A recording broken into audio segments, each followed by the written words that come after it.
Hello everyone, welcome to my another mini blog. আজকে আমি তোমাদের সাথে আমার মর্নিং রুটিন শেয়ার করব। দেখো, প্রত্যেকটি সকাল আমাদের একরকম হয় না, কিন্তু কিছু কিছু জিনিস আমাদের সিমিলার হয়। যেমন এখন আমি বিছানা গুছাচ্ছি, যেটা সবার প্রথমে আমি ঘুম থেকে উঠে করে থাকি। আমার এখানে বিছানা গোছানো কমপ্লিট। তারপর সবাই যেটা সাধারণত করে থাকে সেটা হলো ব্রাশ। অনেকে খাওয়ার পর কিছু খেয়ে তারপর করে, কিন্তু আমি প্রথমে ব্রাশ করি, তারপর কিছু খাই। সকালে উঠেই যেটা আমি প্রত্যেক দিন করি সেটা হলো ফেস ওয়াশ। ফেস ওয়াশ করা খুবই জরুরি। আমি মিনিমালিস্টের ইউজ করছি। তারপর আমি আমলার এই জুসটা খেয়ে থাকি সকালে, যেটা আমি কিছুদিন আগেই পারচেস করেছি। এটা স্কিন আর হেলথের জন্য খুব ভালো, হেয়ারের জন্যও ভালো। তারপর আমি স্নানে চলে যাই। স্নান করে এসে আমি ঘরের পুজোটা সেরে ফেলি।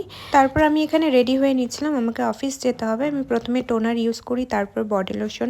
আজকে আমি পরবো ব্ল্যাক শার্ট আর হোয়াইট ট্রাউজারটা, কেমন লাগছে বলো। তারপর আমি ইউজ করবো ডট এন্ড কির এই ময়শ্চারাইজারটা, আর তারপর ইউজ করবো সানস্ক্রিন, একটু কম্প্যাক্ট আর পারফিউম। ব্যাস, তো আজকের ব্লগটা এইটুকুই ছিল। ততক্ষণের জন্য সবাইকে টাটা।